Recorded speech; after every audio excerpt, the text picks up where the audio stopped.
Noche del miércoles 26 de julio de 2017. La menor de 3 años de edad, Lucía Vivar Hidalgo, desaparece repentinamente del bar La Estación en la estación de Renfe de Pizarra sobre las 23:30. 7 horas después, el 27 de julio, aparece su cuerpo en el punto kilométrico 158.500 en el término municipal de Álora, paraje de Vega Malilla, en la línea de Renfe de cercanías C2 de Málaga, a 4 kilómetros 280 metros de la estación donde desaparece la menor. Se concluye 3 meses después, tras la investigación que realiza la fuerza instructora, que la menor se extravió y recorrió sola y por sus propios medios 4 kilómetros 280 metros para finalmente recostarse sobre las vías del tren, justamente sobre el balasto que separa ambos rieles, siendo trágicamente golpeada por el tren de cercanías que recorría el tramo Pizarra-Málaga, causando la muerte de la menor debido a un fortísimo impacto que se produjo en la franja central de la ventana temporal comprendida entre las 6:35 y las 6:47 del día 27 de julio. La fuerza instructora concluye que la menor Lucía muere debido a un accidente ferroviario, debido al atropello, arrollamiento o golpe de la menor por parte del tren de cercanías. Y en estos momentos he sido contratada por los padres de Lucía para reconstruir el supuesto accidente y hacer el análisis forense de las cámaras de seguridad, una de las cuales graba a la pequeña minutos después de desaparecer de la estación, pero la fuerza instructora del caso no la ve hasta bastantes días después de aparecer su cuerpo sin vida. En este vídeo sabréis si fue realmente un accidente o no y la evidencia que lo demuestra. Comenzamos.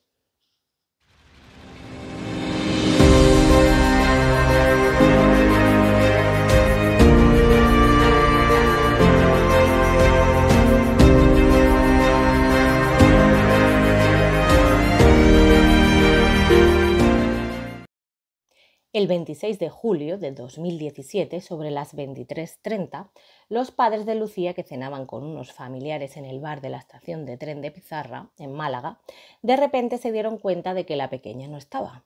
Empezó entonces una agónica búsqueda que se alargó durante horas y reunió a cientos de personas. Unos 40 minutos después de su desaparición, alguien encuentra el chupete de la pequeña debajo de un banco en la estación y dicho chupete, del cual Lucía no se separaba jamás, es encontrado casualmente, y ya sabéis que yo no creo en la casualidad, en dirección contraria en la que corre la pequeña Lucía.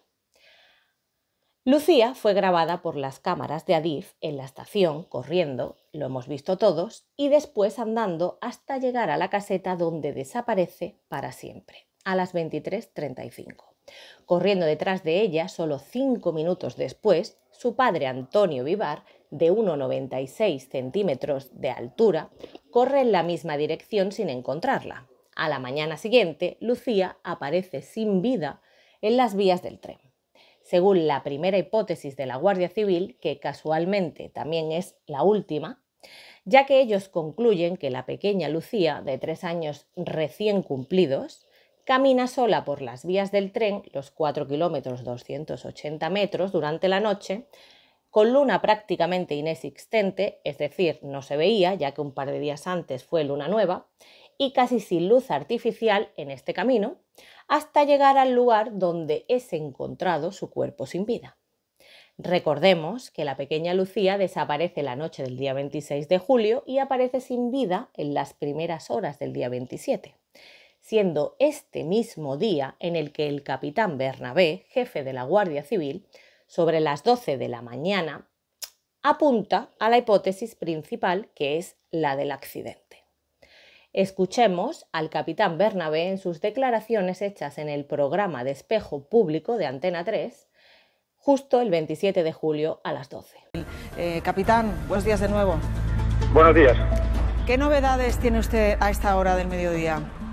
Bueno, una vez que se ha procedido a levantar el levantamiento del cadáver, ha sido revisado por los especialistas de la Unidad Orgánica de Policía Judicial de la Guardia Civil, por el médico forense y su señoría, la autoridad judicial, la hipótesis preliminar que con que trabajamos ahora mismo con autorización de la autoridad judicial es que probablemente o posiblemente la menor se despistó anoche y comenzó a andar por las vías del tren y en un momento dado pues se cansaría o se acurrucaría entre las vías del tren y al paso de un tren le golpearía en la cabeza. Pero Dios mío, mi vida, Pero ¿qué está contando usted? ¿Que le cortaría la cabeza? Sí, Vamos a esa ver. es la hipótesis preliminar que estamos barajamos en este momento, pero no descartamos otras hipótesis. Pero vamos a ver, desde donde esta niña desaparece hasta el lugar en donde es encontrada hay 7 kilómetros. Una niña de 3 años puede desaparecer. Hay 7 kilómetros. Hay 7 kilómetros por carretera y 3 o 4 kilómetros por vía. O sea que usted empareja la posibilidad de que ella se hubiera despistado y se hubiera metido en la estación de tren. Pues aquí cambia mucho la cosa, desde luego que sí. Sí, pero ya les digo, esa es la hipótesis preliminar con la que estamos trabajando en este primer momento, pero que no descartamos otros, ¿eh? Bueno, y según esa capitán, entonces la niña se cansaría o algo así, se quedó en un sitio, en fin, detenida Sí, o dormida. porque sí, la pequeña estaba entre las vías del tren. Capitán, bueno, en fin, nos quedamos conmocionados. Es muy extraño todo, ¿no? con este asunto. Me imagino que, bueno, son conclusiones preliminares. Vamos a... Por tanto, la conclusión de la Guardia Civil, que concluye exactamente igual que la primera hipótesis, que ellos arrojan en las primeras horas en las que aparece el cuerpo de la pequeña, a la menor Lucía Vivar Hidalgo la fuerza instructora la sitúa colocada entre los rieles, acurrucada sobre las vías del tren, descansando o durmiendo en dicho lugar. Cuando el tren de cercanía se acerca al cuerpo de la menor, Lucía Vivar se levanta o incorpora siendo golpeada por algún elemento externo del mismo tren, sin que nadie tenga una sola evidencia, produciéndole el traumatismo de alta energía que le provoca su muerte, el cual se sitúa en la parte posterior e izquierda del cráneo. En fin, el cuerpo de la menor en su posición final es frontal hacia el tren que la atropella. Por tanto, la posición final de Lucía es de cara hacia el tren, de cúbito lateral derecho. Y tiene su traumatismo en la parte posterior e izquierda del cráneo, por tanto es incompatible con el no movimiento del cuerpo que describe la fuerza instructora. Sin embargo, destaca que tras realizar el análisis científico en la catenaria y los bajos del tren, no se halla restos de ADN de la menor. Cerca del cuerpo sin vida también se encontró una botella de cloroformo, una prueba más por la que los padres aseguran que su hija fue sustraída y asesinada. Para llevar a cabo el análisis y la recopilación de datos y el estudio posterior, elegí el escáner láser 3D RTC 360 de Leica, por lo que la precisión es absoluta. Tomamos, un sistema de escaneo avanzado en 3D que permite realizar esta tarea y generar los resultados en los que siempre se pueden confiar. El análisis integral de datos solo se puede realizar de manera exhaustiva con la tecnología más avanzada y el RTC me permite hacer este escaneo, un registro y una creación de informes de manera precisa para que yo pueda luego realizar este trabajo de topografía forense y pueda analizarlo en la oficina. He utilizado este láser para realizar las mediciones de largo alcance, tanto en la estación de Pizarra como en la vía y en la escena donde aparece el cuerpo de la menor, y el objetivo de la investigación forense de accidentes ferroviarios o de tráfico o escenas del crimen es ayudar a establecer la naturaleza o las circunstancias del evento con el propósito de determinar las responsabilidades legales de cada persona involucrada en el mismo, y por ello es necesario realizarlo de manera precisa y exhaustiva. Combino topografía, imágenes y escaneo 3D en alta velocidad, que es una solución que me permite realizar estas mediciones de alta precisión y capacidad de escaneo.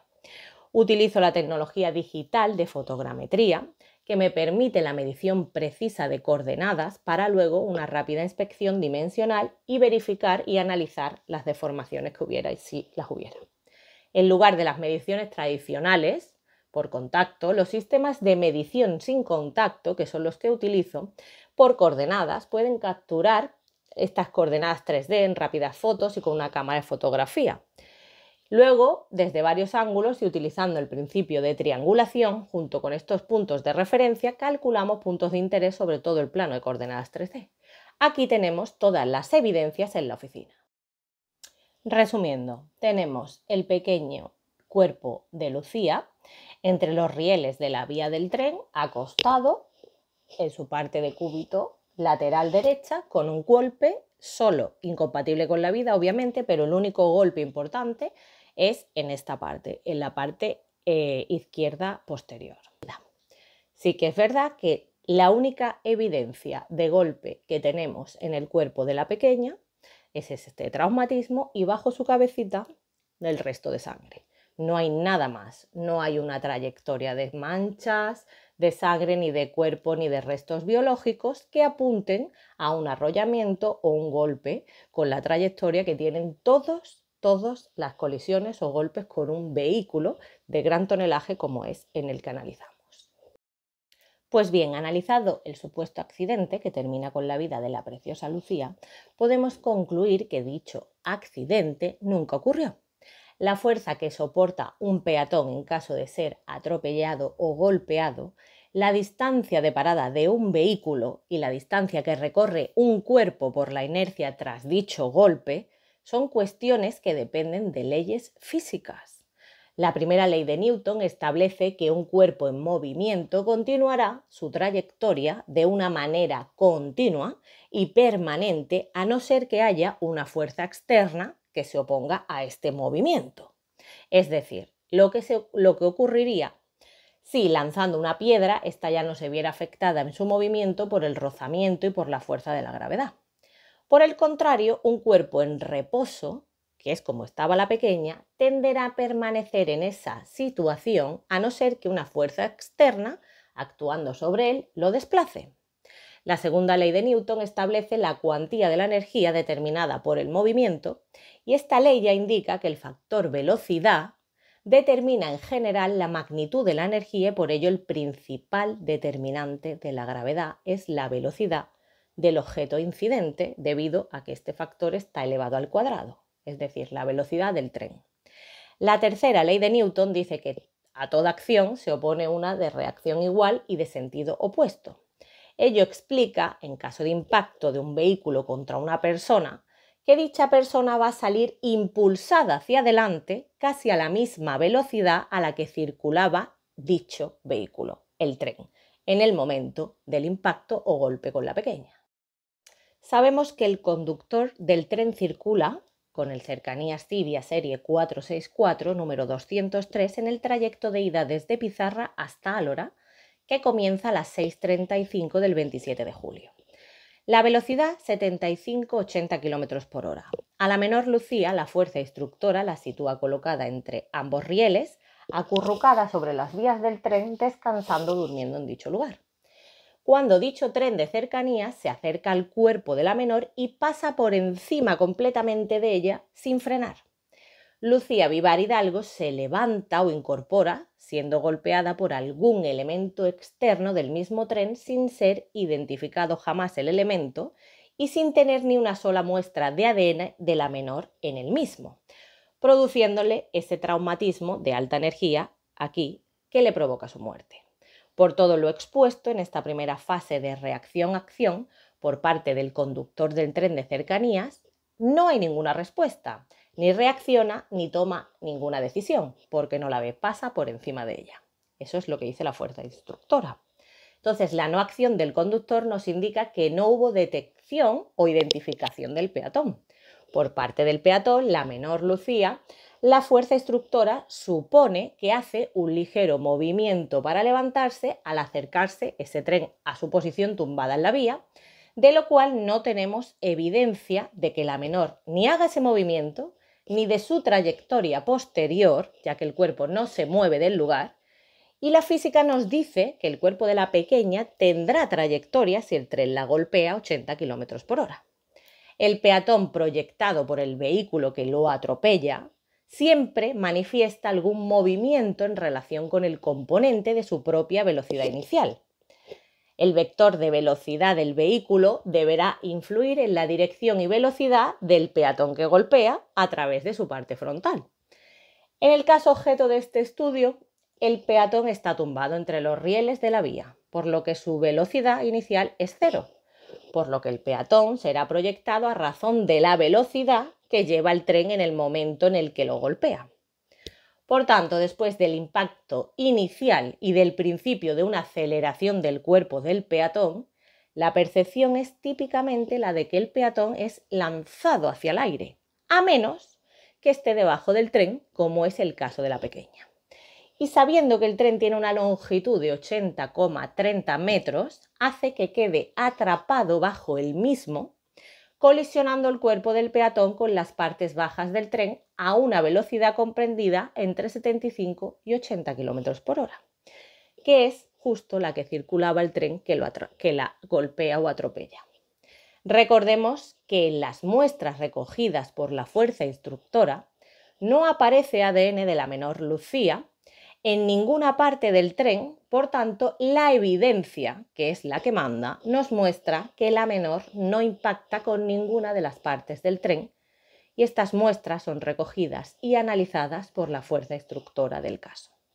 Sabiendo que la menor, de 11 kilos de peso y 95 centímetros de talla, se situaba sobre el balasto entre los rieles de la vía, siendo golpeada por el tren de cercanías Civia, serie 464 con número 203, con una longitud de 80,30 metros y con un peso de 131 toneladas y media, a lo que le debemos sumar el peso de las personas que van subidas en él, el equipaje y demás, que esta información no la recoge la fuerza instructora, circulando a una velocidad entre 75 y 80 km por hora, podemos calcular la dinámica de colisiones y la distancia que el cuerpo de Lucía recorrería desde el punto en el que el tren la impacta hasta la posición final del peatón. La distancia recorrida por el cuerpo golpeado por dicho tren sería 42,79 metros tras el impacto. La menor Lucía recibe un traumatismo cranoencefálico que le provoca la muerte, traumatismo situado en la parte posterior izquierda del cráneo, y su cuerpo, en su posición final, es frontal hacia el tren que la atropella, es decir, la posición final de Lucía es de cara hacia el tren que la golpea aquí detrás. Si es de cara, viene desde esta distancia y desde esta dirección hacia ella, como la golpea aquí detrás, porque hace un movimiento, pero es incompatible con el no movimiento del cuerpo que describe la fuerza instructora posterior a la colisión. A esto debemos añadir que solo se recoge como evidencia la sangre bajo la cabeza de la menor. No hay ni trayectoria ni patrón de manchas de sangre que evidencien movimiento del cuerpo de la menor tras el atropello de la misma. Las 3 leyes de Newton, puntal de la física clásica junto con la ley de la gravitación universal y el principio de transformación de Galileo, rigen el movimiento de todos los cuerpos. Según estas mismas leyes físicas, para que un cuerpo experimente una variación de su velocidad, para que se mueva, lo que se denomina aceleración, dicho cuerpo debe sufrir una fuerza neta que aumentará su cantidad de movimiento si esta es positiva, o si la fuerza es negativa, es decir, opuesta al movimiento, la cantidad de movimiento del cuerpo disminuirá, pues estará sometido a una deceleración. Como por ejemplo es el caso de una frenada de un vehículo. Si frena, pues está opuesta. El tren de cercanías Civia serie 464 número 203 no frena. Por tanto, si golpea o atropella un cuerpo a 80 km por hora con 131 toneladas y media, dicho cuerpo tiene una trayectoria o recorrido en la dirección en la que es golpeado de 42 metros. Y la evidencia que recogeríamos de la escena serían de restos biológicos de dicho cuerpo atropellado o golpeado o arrollado en dicha trayectoria recorrido. El indicio es todo objeto o instrumento, huella, marca, vestigio, rastro, que se usa y se produce respectivamente en la ejecución de un hecho. Pero la evidencia es todo indicio que demuestra un hecho o circunstancia relacionada con el delito objeto de la investigación. Evidencia e indicio, sin embargo, son elementos que se excluyen entre sí y se diferencian en que mientras el segundo es generalmente un elemento vinculado a la escena, que puede apuntar en una determinada dirección, la evidencia demuestra per se la existencia de una realidad determinada. O sea, ha ocurrido si hay evidencia y si no hay evidencia, no ha ocurrido.